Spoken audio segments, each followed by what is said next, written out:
3 ways to sell your house. Hi, my name is Jonathan Otero. I'm the owner of J&J Management Group and the owner of We Buy Houses Seminole. And I'm going to talk to you today about 3 different ways that you could potentially sell your house. I get the question oftentimes from people saying, I don't know what to do. I don't know how to go about doing this. Can you help me out? Can you give me some advice? And a lot of this stuff may be basic to some of you, but there's a lot of people out there that really don't have a clue where to even start. So this video hopefully will, as we go through it, will help to answer some of those questions and help walk you through some of the pros and the cons that you could potentially have by selling your house 3 different ways. So let's start with the first one. And obviously the first one that most people know about is what we call FSBO, for sale by owner. Now, for sale by owner basically means you're selling it on your own. There's no agent involved. You're going to list the property yourself and there's going to be no middlemen. And a lot of people like doing it this way because this puts a lot of money back in your pocket because you don't have to pay for fees and commissions and things like that. So that's one of the pros that you get with it. That's actually the biggest benefit that you get of it.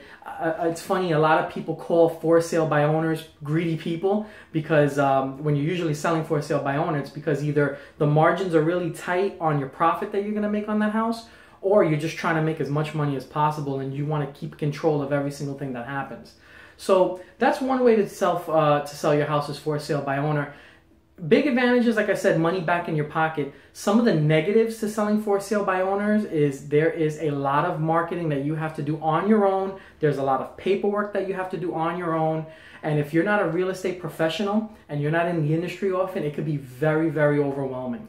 So you want to make sure that if you're going to sell for sale by owner, you do a lot of homework, especially critical on the marketing part. Putting a little for sale by owner sign in front that you can buy at Lowe's or Home Depot on the front yard, putting a newspaper ad in, which could be kind of pricey, is not gonna cut it.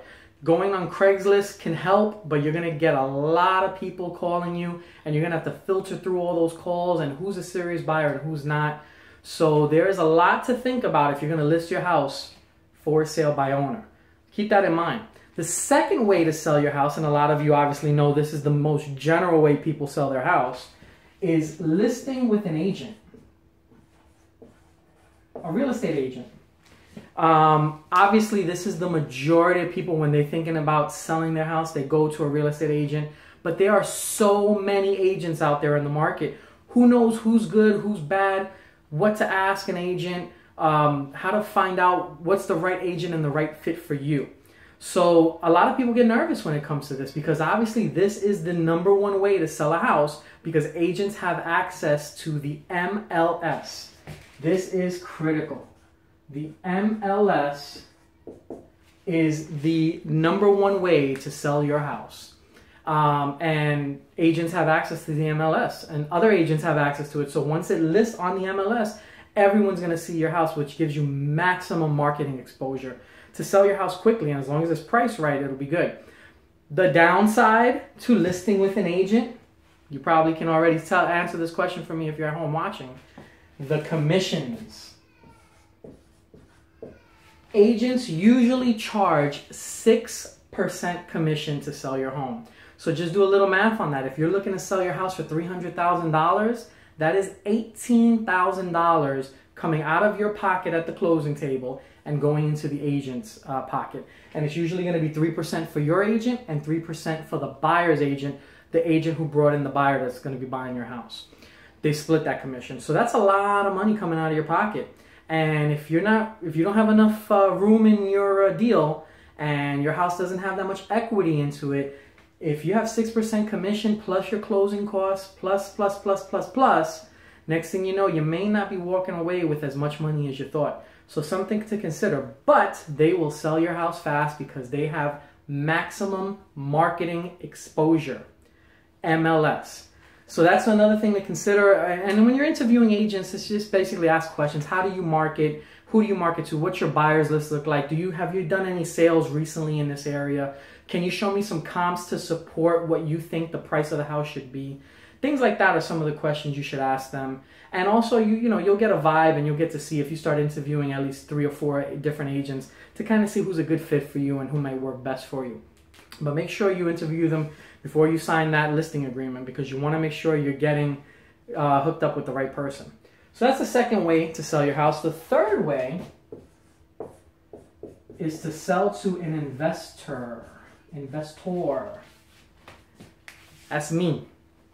So that's the third way to sell your house. Now, if you get a good, again, just like agents, they're good investors and they're bad investors. Investors, people think the traditional way of investing is they get an old beat up house, because we watch Flip This House and we watch all these different shows out there on TV, and people think that that's the way that investors go in. They drive around all day looking for homes that are ugly.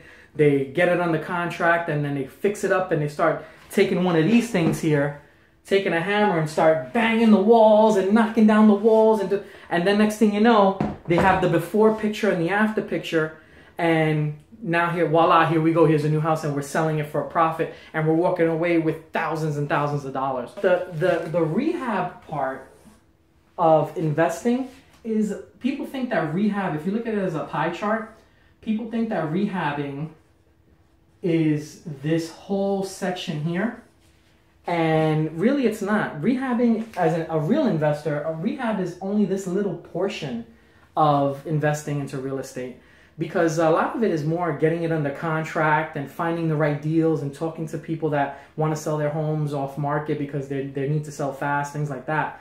Rehabbing is a very, very small part of what investors do. But investors are good when you have a situation where, let's say, for example, you don't want to sell for sale by owner because you don't want to go through all the headaches that causes, and you don't have the time to deal with it. You don't want to go through an agent, or the agent won't even take your listing because your house needs work, maybe, potentially, or your house is not sellable. It's not marketable because in the present condition it's in, it's hard to get the price that you're asking. So, and you don't have enough funds potentially to have to invest into your house in order to sell it in the market and get it to where it needs to be to list the property. So in that case, you can't do for sale by owner, you can't do agent. So investor is your last option, and that's the only other option that you may have. That's why I tell a lot of people when they call me, oftentimes I'm almost a last resort when it comes to having to sell your home. There could be many, many different reasons why people go to an investor, but normally, traditionally speaking, investors are the last resort. And again, like I said, you may think that the rehab is the big deal because of what we see on TV. Rehabbing is a very, very small part of what investors do when it comes to the overall project and what they need to be doing. I'll get into that on another video, but I wanted to get into some of the pros and the cons of both. Again, another con with dealing with an investor, some people may think, well, you're so great, why should I call you then? There are some cons. You got to understand that when you're selling to an investor needs to get the property for a great price in order to turn it for a profit or flip it for a profit. And if your property is not in great condition, you have to be realistic and understand that that investor, if they are going to do some rehabs or some work to the property, they have to take that into account into their overall budget. And if you're asking for full market value, but your house is not in the condition that it needs to be to get it to full market value, you have to be realistic and you're going to have to come down. But remember, when you're going to an investor, it's all about the investor. The numbers have to make sense and it has to be a profit. But those are the 3 ways to sell your house. You may have known some of this already. Hopefully some of it enlightened you a little bit to give you some more information on all 3 ways to sell your home. There's another video that I have called List with an Agent or Sell to an Investor. And it'll talk to you mostly about these, the number 2 and the number 3 ways, how to market your property and what's the best way for you. You have to figure out what is going to be the best needs that you have for your property and for your potential deal going forward. So hopefully this video helped. Check us out. If you have any questions, you can check us out at WeBuyHousesSeminole.org. That's WeBuyHousesSeminole.org. Or you could give our office a call, and if you have any questions and you're not sure and you're thinking you might want to list with an investor and you want to give it a shot and find out some more specific questions about your particular home, give us a call at our office, 407-796-8557. Again, 407-796-8557. And we'll love to help you out and get a chance to take a look at your property and see if we could work out a deal. Hopefully that helped out. See you guys soon.